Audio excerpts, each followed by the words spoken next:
Hey Bluemont Church family, I miss our community a lot right now. But through this time of hurt and confusion, I have found a lot of joy in seeing the way that God has been bringing value to His little gifts that I took for granted before. I pray that you are all finding hope and joy in this time as well. And I can't wait until we're all in one room together as a church again. Happy Easter! Happy Easter from the Griffin family. We hope you guys are staying safe and enjoying your quarantine Easter. Bye! Bye! Love you guys! Happy Easter, Bluemont Church. He is risen. I know we're all staying together in spirit and in faith. Good morning, everyone. Happy Easter. Jesus is risen and alive. Today, I wanted to share how God has been encouraging me to not be afraid to change. Sometimes we must leave our comfort zone so God can show us new ways to grow. I'm reminded that as long as we trust in Him, we have nothing to fear. Good afternoon. I just want to have an opportunity to talk about our church. Bluemont Church has been instrumental in our lives for the last 6+ years. And it's focused on Christ is changing so many lives in our church. It is unbelievable to see the change in real time. And we are. And so I can't say enough good stuff about what Jesus is doing in our church. We love you all, and we miss you, our Bluemont family, and we just wanted to tell you Happy Easter, and we're excited that even though we don't get to be with you, we get to celebrate Jesus, our risen Savior. He is risen. He is risen indeed. Bye. Yeah.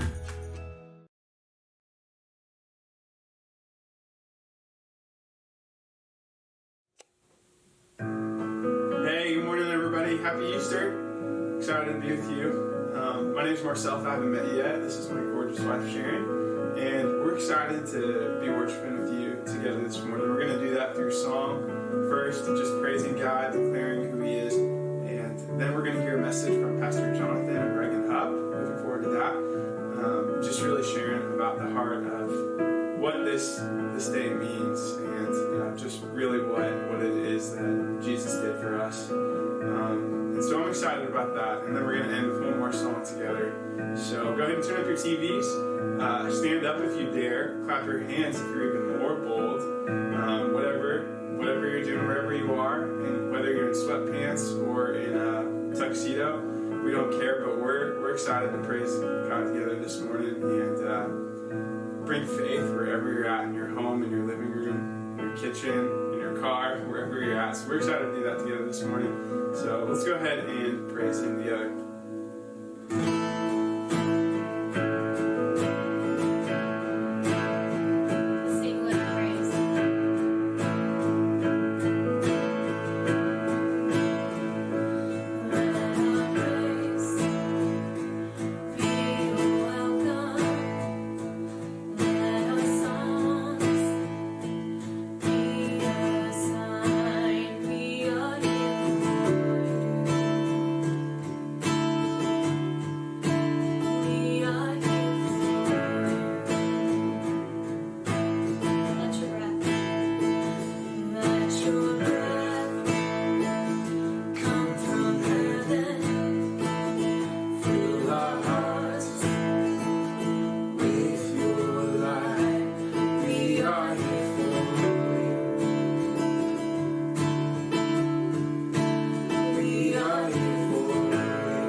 you say you are.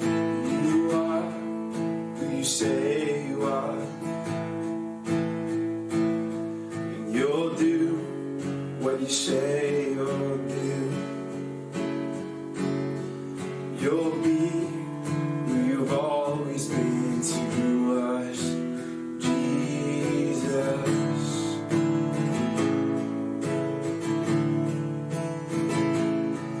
Our hope is in you alone. Our strength in your mighty name. Our peace in the darkest day remains, Jesus. This we know, is we'll see the enemy run. This we know, we will see the victory come. We hold on to every promise you ever made. Jesus, you are unfailing.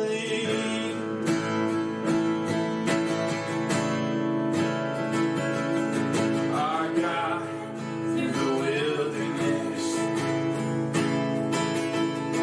our joy in the heaviness. You send our way when it seems there is no way. Jesus,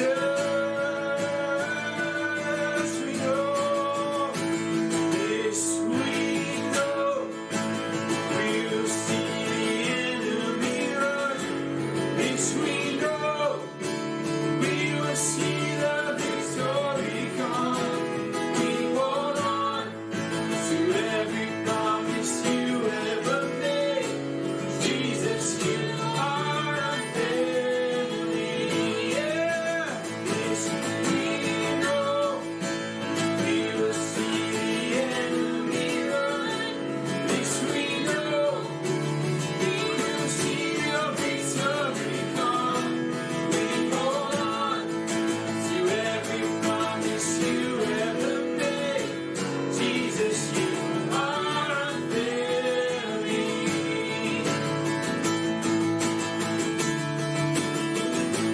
We trust you. We trust you. For your ways are higher than our own. We trust you. Jesus, we trust you. For your ways are higher than our own. Yes, we trust you. In all things we trust you.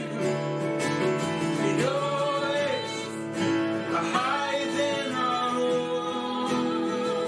Yes, we trust you. Forever we trust you. For your ways are higher than our own. This we know, we will see the enemy run.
God, we trust you. Lord, our hope is in you alone. That's our prayer this morning. That's the way we want to live our lives, God. In nothing else will our hope be. Just you. Thank you, Father. I worship you and honor you this morning. In Jesus' name we pray. Amen. Amen.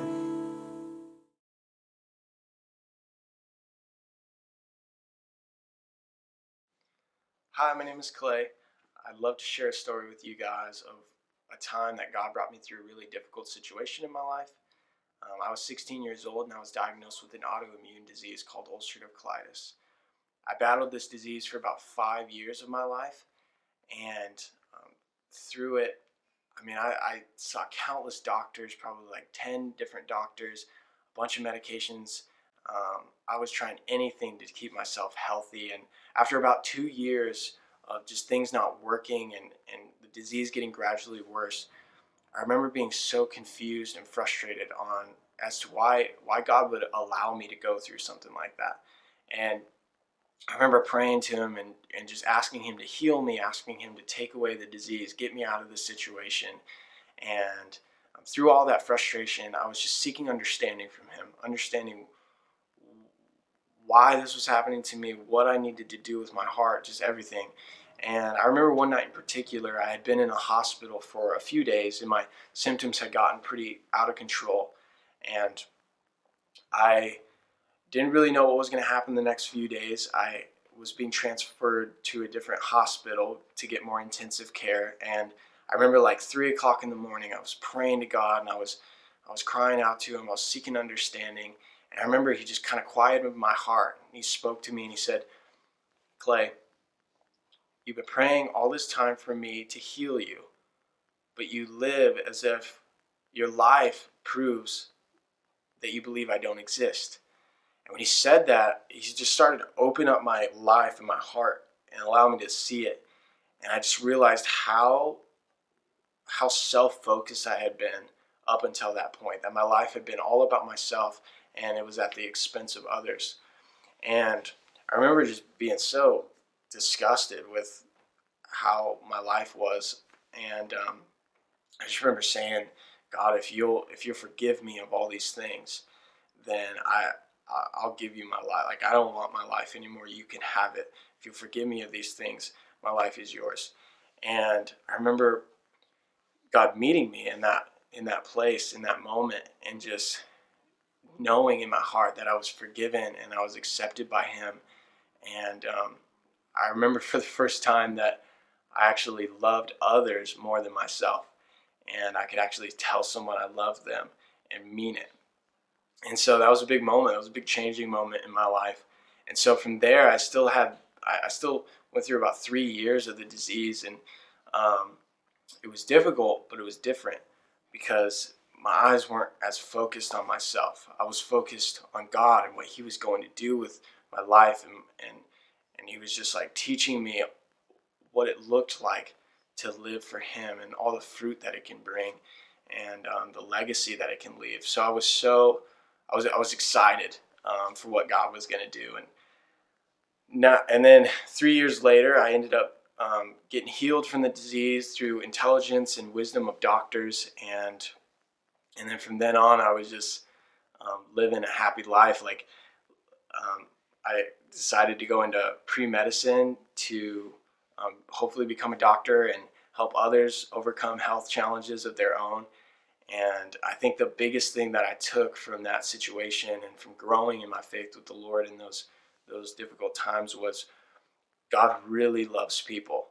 And he created me in the same image to love people the same way he loves them. And I think Easter is a perfect reminder for me of how he loved people on the cross and that I was created to walk in the same way. And so I hope this encourages you that we can just follow Jesus in the way he loved people. Morning. Hey. Happy Easter. Happy Easter, everyone. It's good to be with you. Easter 2020, live from the Hupp House. Yeah, welcome back. I'm with you this morning. Thanks so much, Clay. Yeah, it was really good to hear from Clay. hearing his story and how God showed up in some really tough places. And that's kind of what we're going to be looking at today. Yeah.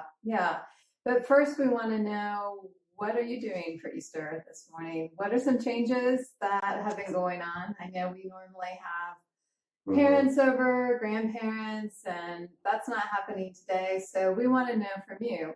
Put it in the chat section on YouTube, just what's different today than how you would normally spend Easter. Maybe some new traditions. Maybe we'll never go back to having a huge dinner again. We might like it so much. Yeah, gluttony, right? That's right. Yeah, so we've been talking the last few weeks, and we're really wrapping that up this morning about what Jesus, who he is and what he accomplished with his death and resurrection, show that he had an indestructible life, and really that brings an indestructible life to us. And that doesn't mean that we don't encounter challenges. And obviously there are a lot of challenges in the world right now, a lot of challenges that some of us are facing, a lot of us are facing. But there's a quality of life and a strength of life that God brings, that it's not just left up to our own abilities or how smart we are or how good our strategy is. I think there's a lot right now about kind of tactics and what are the best moves we need to make to survive. Which are all good. Those are good things. We need to have good wisdom. I'm really glad there are smart people working on smart tactics. But there's something beyond that. Mm-hmm. There's a quality of abundant, powerful life in God that he wants to bring to us. And, just looking at our own lives, thought about, we've been married 20 plus years here now, and just to have a good marriage that lasts the long haul. We're raising kids. We got 2 in college right now, and so navigating teenage years, college years, some sickness issues in our family. We've needed that kind of life. And sometimes it hasn't felt like it's there, but we're so glad that God has over and over again brought his powerful life to us. Mm-hmm. Right. And as we receive that life, then we can give life to each other in our relationships with our children. And so that's really the theme that we're talking about this morning, is receiving first and then being able to give. Yeah. And as you have questions throughout the morning on that chat area, please ask. We'll be responding also this morning, and just want to be a community together. Mm-hmm. So in Matthew 10:8, it says, "Freely you have received, freely give." And so that's really the theme we want to talk about this morning. And we're going to talk about some people who experienced a great loss. It was, kind of similar to what we've experienced. Things were great. Their hero Jesus had been gathering all these crowds, and he was kind of the man. And then suddenly he was dead on a cross, like a humiliating, awful cross that really dashed all their hopes, all their expectations of who they thought Jesus was. They were kind of huddled up, scared, confused, not knowing what to do next. Kind of like a lot of us. Here we are. That's right. Hold up in their homes. Yeah, afraid. Right. And so this story that we're going to talk about are 2 of his friends who are walking along the road and kind of just talking. Kind of like what some of us are doing. Like, I just need to talk. And how's your, what are you thinking? I don't know. Like, let's just kind of talk and walk together. Right. And that's maybe I don't know if they were 6 feet apart. The police are coming. That's right. Break it up. So that's, I think we can relate to some of these people. They're kind of going through hard things just like we are. So we want to pick up the story about these 2 friends on the road to Emmaus. And that's in Luke 24:13-35. Yeah, so I'll just start. We're just kind of read through the story and talk through it as we go. So in verse 13, we read that very day, 2 of them were going to a village named Emmaus, about 7 miles from Jerusalem, and they were talking with each other about all these things that had happened. And as Reagan mentioned, they were not in the best state of mind. They had a lot of internal disorientation and questions, and a lot of similarities to how a lot of us have been feeling. And we read on in verse 15, it says, "While they were talking and discussing together, Jesus himself drew near and went with them. So, wow, this is good news. Jesus, the risen Jesus, he's alive. And he shows up and he's on this road right where they are walking alongside. But Right. they're not aware. In verse 16 it says, but their eyes were kept from recognizing him. Yeah, I think that's really interesting. Like, here's Jesus walking right next to them, and they had no idea. They didn't know that God was right there in their midst. And, was it the state of their mind? Was it Jesus was kind of different? Right, yeah. We're not really sure, like, what was going on. Why was there a disconnect? A lot of times our frame of mind really, alters what we see. Yeah. Our oldest son, Adam, is home, and he had a beard kind of like Jonathan's, and he shaved it. And we went out onto the beach near Manhattan and took a lot of pictures, and Jonathan posted them on Facebook. And my mom looked at them and she asked me, like, who's that guy with you? And she had no idea it was Adam. Right. And I think she didn't recognize her grandson. And I think that happens a lot, when a friend gets a new haircut or does something different, you're like, I don't know you anymore. Like, who are you? It takes us a little bit. Right. I think that's what was going on too. You just don't expect changes. You kind of live with the normal. When something different happens, it takes a while to recognize things. And I think it's important to see that this is a reality that if they had seen it, it would have brought them a whole lot of joy. Yeah, immediately. This is great news. This is a great thing. Yeah. Give him a hug. Exactly. But they were oblivious to it because they were still stuck in their way of seeing things. And, we don't want to be shallow, but I think that's very important to see that God is always at work in the world. He's always bringing his life. And even right now in the middle of things, he is there and he's showing up and he's bringing his indestructible life. And he wants us to have our eyes open to see what he's doing and not just the things that are hard to process. Mm-hmm. Yeah, so we're going to read more of the story here. In verse 17, we read, and Jesus said to them, what is this conversation that you are holding with each other as you walk? And they stood still, looking sad. Then one of them, named Cleopas, answered him, are you the only visitor to Jerusalem who does not know the things that have happened there in these days? And Jesus said to them, what things? I like this about Jesus, how he kind of plays it cool. He's not showing his hand yet. Just, when are they going to figure this out? Let's it play out. And they said to him, concerning Jesus of Nazareth, a man who was a prophet, mighty in deed and word before God and all the people. And how our chief priests and rulers delivered him up to be condemned to death and crucified him. But we had hoped that he was the one to redeem Israel. Yes, and besides all this, it is now the third day since these things happened. Moreover, some women of our group amazed us.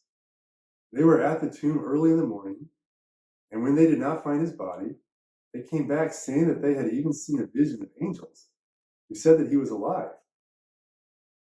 And let's just see them like turning to Jesus and saying, what do you think about this crazy scenario? What do you think about that? Some of those who were with us went to the tomb and found it just as the women had said, but him they did not see. And he said to them, O foolish ones, and slow of heart to believe all that the prophets have spoken. Was it not necessary that the Christ should suffer these things and enter into his glory? And beginning with Moses and all the prophets, he interpreted to them in all the scriptures the things concerning himself. So they drew near to the village to which they were going. He acted as if he were going farther, but they urged him strongly, saying, stay with us, for it is toward evening, and the day is now far spent. So he went in to stay with them. So here they are, they're walking with Jesus, they're encountering him without knowing it, but they're kind of like it's a good thing. Yeah, I like how there's a drawing, there's like, it feels like they're sponges, like they're just kind of receiving. Right. And hungry and really just absorbing everything that Jesus is telling them. And some things like wanting them, please stay. Like, I like this. I want you here. Yeah. So they're basically receiving his life, this indestructible life, even though they don't know what's going on yet. But God has made the first move to them through Jesus, and they're starting to receive his life. And that's really how it works with us too. That God, he comes to us, but first we just got to receive. Right. And really, he makes the first move. It's ultimately about him. But there is a part on our hearts to open up and receive what he wants to give to us. How am I responding to this Jesus who might not be who I want him to be, or how I expect him to be, what I assume he should be? But there's still something in my heart that's responding, and okay, can I receive it? Can I respond to it, even if it's unfamiliar? Yeah. And am I able to let go of my belief in the bad news enough to open up to the good news that Jesus is here and he's bringing me something? So they go on in verse 30. It says, when he was at table with them, he took the bread and blessed and broke it and gave it to them. And their eyes were opened and they recognized him, and he vanished from their sight. Then they said to each other, did not our hearts burn within us while he talked to us on the road, while he opened to us the scriptures? So here it is in this moment, our eyes are open, they realize who he is, and they believe. And so there's this part of receiving. We need a personal encounter with God. We need him to come to us and reveal something of himself to us. But then there's also a response on our part that for us to receive, we have to believe. We have to put our trust in him. And so that's true for them. It's true for us. And actually now we're going to hear a story from our friend Brianna. And Bree is going to tell us kind of how she's experienced this in her life. All right. Go Bree. Yeah.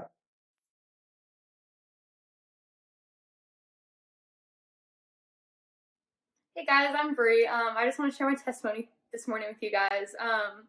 If you had asked me who God was 3 years ago, I would not have been able to tell you. Before I came to college at K-State, I wasn't even sure who God was. I grew up being told I was a Christian, but I didn't know what that meant, and I didn't know who Jesus was the majority of my life. In high school, I really didn't party, I didn't drink, but when I became a freshman in college in Colorado, I pretty quickly fell into the wrong crowd. I wanted to fit in so badly that I quickly got swept up into the party scene. I was drinking multiple times a week, I was skipping class, and I was just letting my relationship with my parents just kind of fall apart. This summer, after my freshman year, I took a pre-veterinary study abroad trip to Thailand, doing something I loved, and because I'd always wanted to be a veterinarian all of my life. And on this trip, I just realized that I was so far off the path that I needed to be on. And I felt the only way to fix this because my relationship with my parents was at its breaking point by the end of that summer, that I just realized I needed to transfer to university and get back on the right path. When I transferred to K-State, I didn't know anyone. I had only been to Kansas one time before that, and it was to visit campus. I had no idea where I belonged. I was trying to find the right crowd. I remember my first day at K-State so clearly because it was -3 degrees outside. I was freezing.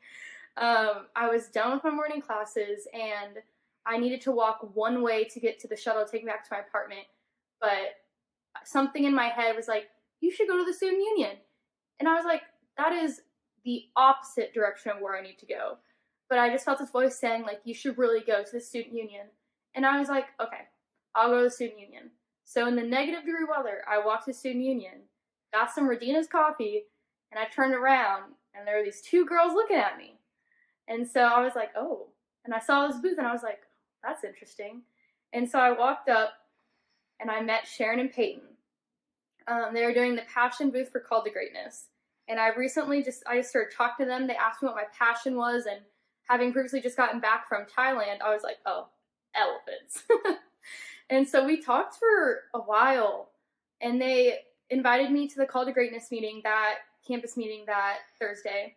So I walked out, and I was like, oh, wow, like I already got invited to something. This is the first day of school. So I called my mom, and I was like, yeah, I don't know if I'm going to go, but it was pretty cool. They were really nice. I went. to the campus meeting that Thursday. And I just remember walking into the campus meeting and just the feeling of being so welcome, like people I didn't even know wanted to meet me. They were so excited to meet someone they've never met. And I was like, oh my gosh, like I've never felt like this before. And it was really cool. And then even the message that night, like coming from not really knowing God and not really going to church and hearing messages, that message just, it blew my mind. And I was like, wow, like this is so cool. But I couldn't ignore just like, yeah, I just felt so drawn to Call to Greatness, even though I had never had that relationship with God before. So I started attending every campus meeting after that. And I met up with the girls from CTG to hang out and get coffee and just get to know them. Later on that semester was the spring break trip to Houston. And so I went, and it was life-changing. It was the coolest thing I've ever experienced. And I just really felt God, like, telling me this is where I belonged. And I was like, he just pushed me to really, like, give my life to him. So I did. I gave my life to God, and I got baptized in Houston. And it was great. I just had never felt, like, so sure of anything. I saw a lot of things in my life change after that. And God's presence was in everything I was doing after that.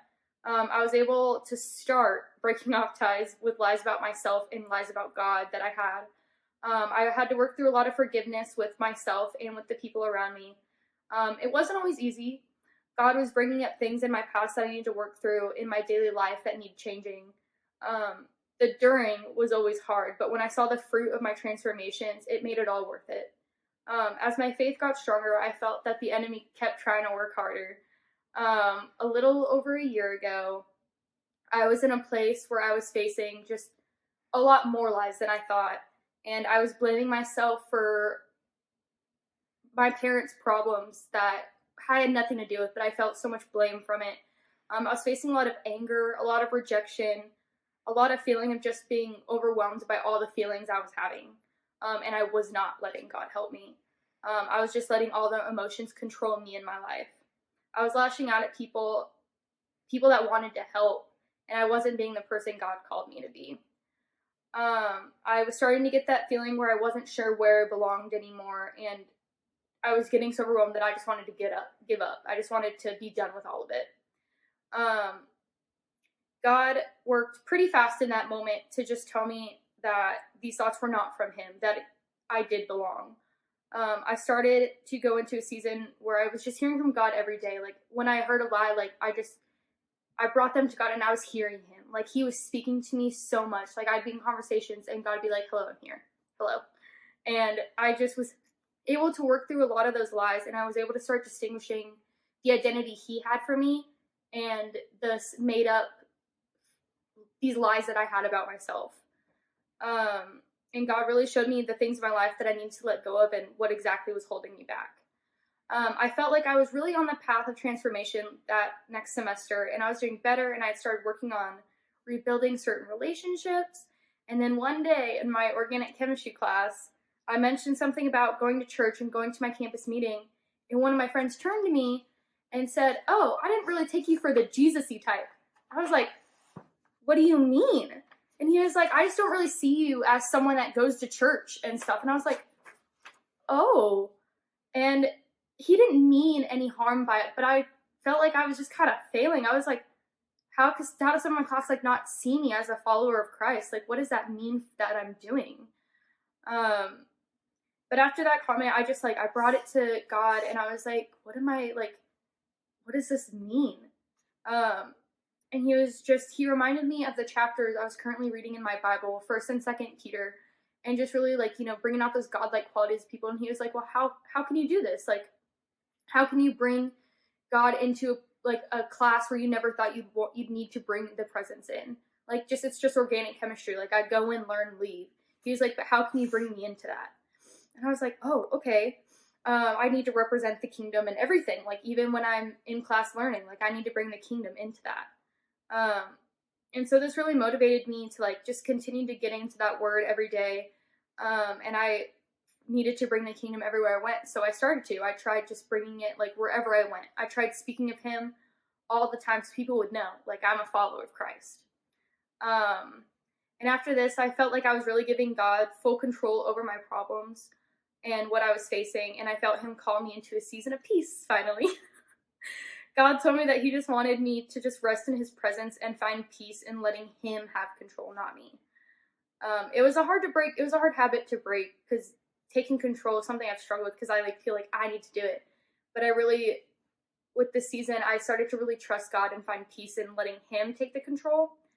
I wasn't easily angered anymore. One of the big things I just noticed in previous semesters, I would get so overwhelmed and so anxious when I had an exam coming up, because I tried to take control over the situation. And one of the biggest changes I noticed after God called me into the season was I didn't get anxious anymore. I took the first exam of this semester and I was like, oh, I feel pretty good about that.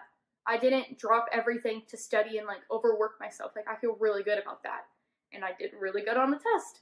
And so that was one of the first things I really noticed.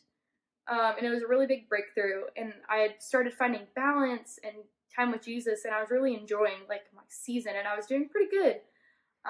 And over spring break, everything that happened with COVID-19, before the disrupt in my schedule would have just broken me. I would have been like, I don't know what to do. But I think with this last semester, God calling me into this rest and this peace, I wasn't bothered by it. I was like, okay, something's changing. How can I change my schedule to fit this? And how can I rearrange things to have more time here at home? So I felt like God really prepared my heart for this time. And I've been really enjoying it. I'm thankful that God is still working miracles in my life and in the world around me. I'm thankful that with this time, I get to spend more time with my roommates, and I get to spend more time with him. There's more time for God time. And most of all, I'm just really thankful that by knowing Jesus, that he's led me into my identity. And 3 years ago, I would have never been at this place, but now I am. And now I get the opportunity to help others like me encounter him too. Thank you. Bree, that's awesome. I love hearing the power of a transformed life. Just how God alone is the only one who can do that. The details in that story too, just how God's hand was reaching out to her, really cool. And what's great about God reaching out to us is that causes us to want to reach out to others. Right. And to, like we said, freely give, or freely receive, freely give. And how God calls us to give to others, to think of others. In Luke 24, we meet our friends again. And it says, and they rose that same hour and returned to Jerusalem. And they found the 11 and those who were with them gathered together, saying, the Lord has risen indeed and has appeared to Simon. Then they told what had happened on the road and how he was known to them in the breaking of the bread. Yeah, so to live in this indestructible life, we first have to receive and then give. And we've heard ministry defined as the overflow of God's life in us to others, which is really insightful, because we have to first get filled up, and then when we're full, we naturally overflow and want to give the people around us. And it's really cool in the story. Actually, I looked through these. There are 16 accounts in the four Gospels, the four different stories about Jesus' life. And after his resurrection, there are 16 different encounters that Jesus has with people, or a couple of them were like angels at the tomb that had with people. And in almost every one of those encounters, 14 out of 16 of the times where people encountered Jesus, they received life from him, and then they went and told somebody else. And they went and gave something to other people. And so you see this, it's just like innate. A pattern. Yeah, as we receive that life, it's the natural thing to spread it to other people. And so, that's really a principle all throughout the Bible. In Luke 6:38, Jesus said, give and you will receive. Your gift will return to you in full, pressed down, shaken together to make room for more, running over and poured into your lap. The amount you give will determine the amount that you get back. So when we get this life, it makes us like the river, not a swamp. Right? There's water coming in, but it needs an outlet to keep flowing. And people. And maybe you feel like a swamp. Yeah. Maybe you're kind of realizing, maybe I don't have this life that, we're talking I about. thought you were going to tell everybody how I was like a swamp for a lot of last week. Yeah, probably because I was swampy and you reacted to me. Yeah, I mean, we desperately need our lives to be changed, right? And I love that about Bree's testimony. And I think that's what Jesus is asking you and all of us. Right. Has he changed your life? Right. Is his life flowing through you? Has your heart been changed by his mercy and love? And if not, it's easy. Like we talked about, receive him. And then tell somebody. And, I think in this season, so how do we give? I know that's been a question we all have had, I'm supposed to stay in my home. I don't know how to really give. And it is more challenging, but we can be creative, right? We can figure this thing out, how we can give toward other people. Right. After we've received the life that Jesus gave us. I think, we can look around and see the needs around us. I love how people are making masks and donating them and giving them to the community. Yeah. And I know in Manhattan, that's a thing. And, with your time, make a mask. So give to others, make a phone call. If somebody, needs help, somehow be creative in giving them help. I think there are ways that we can love and give toward others. Also, tell somebody what God has done in your life, how you're experiencing his love, how you're experiencing his comfort, and how you're experiencing just, in sorrow, maybe he gave you some hope. Maybe he gave something to you. And I know I like hearing stories of what Jesus is doing in somebody's life. It makes me think, oh, wow, could be available for me too, if it's available to them. And then another way to give is really, giving of your life, expressing joy, expressing hope, increase the number of stories going around. Be one of those people who brings life, brings a story, brings, a new way of really giving. Yeah. Yeah. So, and ask God, hey, what do you want me to do? Because that's where it flows from within us. So just kind of continuing in that vein, we, even as a church, we really want to be very clear that although we're meeting online and we're excited about the opportunities, and actually we've had more people engaged with our services online than we were before we had to go online. So that's really cool, and actually a trend that's happening around the country. But we want to continue to always make sure it's not just about only a Sunday experience, but really letting God's light flow through us throughout the week. And so if you have not, that starts with if you've not yet trusted your life to God, if you've not turned from your sin and said, I need you to be my Savior, Lord, and ask Jesus to come in and take away your sins and make you a new person, then that's the first step of trusting your life to him. And for a lot of us, that's not the first step, but that's a step we need to take day in, day over and over and over again. Because we may say we're believers in Jesus, but we're not always believers in Jesus. And so it's believing in him in order to receive that life that he wants to bring to us. Also, we just want to say, if you're new to Bluemont, if you've been invited by someone to check things out online, or come to a small group, or just found us anyway, we want to get to know you. And we have a way to do that through our website at bluemont.church. On the Connect tab, you just go there and just let us know who you are and any questions you have, where we can serve you, and we would love to get to know you, connect with you that way. Yeah. Hi, welcome. That's right.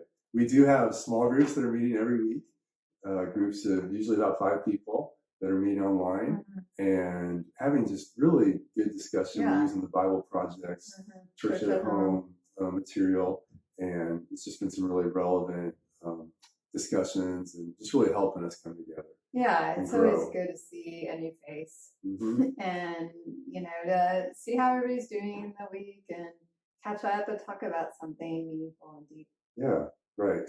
Another way to give is to give financially. And as we mentioned a couple weeks ago, giving is still a thing.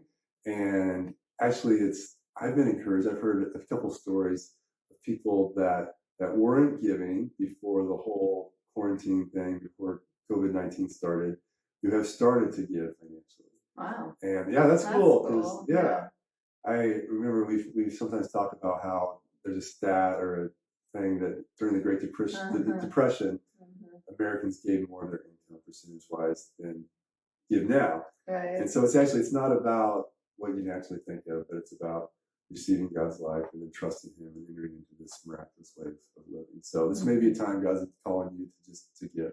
And you can do that with Bluemont on our website at bluemont.church at the Give tab. And then also pray. A lot of us have been praying with thousands of other churches in the Unite 714 movement. And this is the last week we'll be doing that together. But you can go to unite714.com, and there's a prayer that thousands, millions of people around the world are praying together, really praying for God's will to be done, and for the destructiveness of this virus to be pushed back, and for God to encounter people in powerful ways. Really interceding for the nations, interceding for the healthcare workers, for God's mercy. And I know I've been doing that prayer, and it really is good knowing all these other people are praying the same thing, and with one heart, we're really beseeching God. Yeah, right. So those are a few suggestions, but really it's receiving God's life, receiving first, and then giving. So, but you want to just pray for us and pray for all of us together as we're wrapping up our time here. Yeah. So let's settle our heart before Jesus. So Jesus, we receive from you. We receive your life. We receive your words. And we thank you for your body that was broken, and how we know it's you because you break your body on the cross and you freely give. And like the disciples recognized you when you broke bread, we thank you and say yes.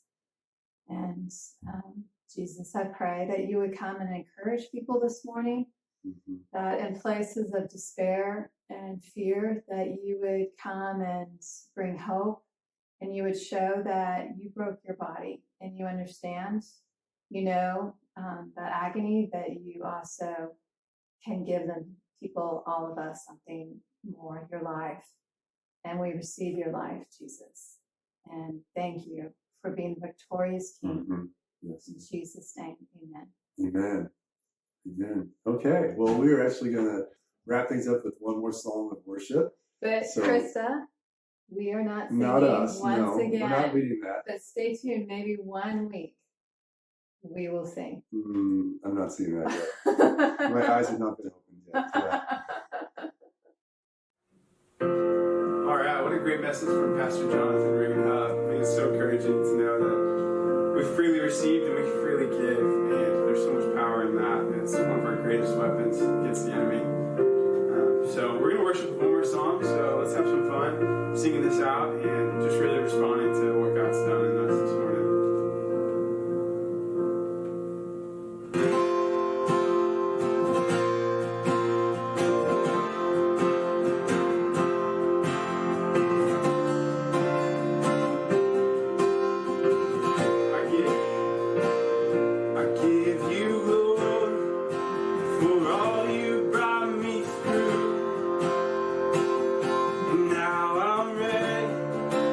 Whatever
today.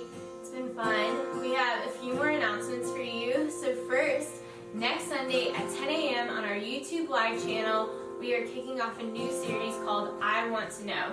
And this series is just going to be about things that people want to know, things that we wonder about every day, like relationships and finances and a few other things. So you're not going to want to miss this. Come tune in on next Sunday at 10 a.m. on our YouTube live channel. We look forward to worshiping with you again. And then our second announcement is if you've been tuning in and you just want to know more about God, know more about expanding His kingdom, what that looks like, we are offering a class through Zoom next Sunday from 1 to 2 p.m. and the following Sunday or after that. So it's a two-part class, April 26th from 1 to 2 p.m. So again, this is a class where you can just come and learn more about who God is and learn how to start a relationship with Him, start this transformation process so you can give to other people. So that's going to be April 19th through April 26th, so 2 Sundays from 1 to 2 p.m. on a Zoom. And you can find that Zoom link on our website, and you can just click it and join in with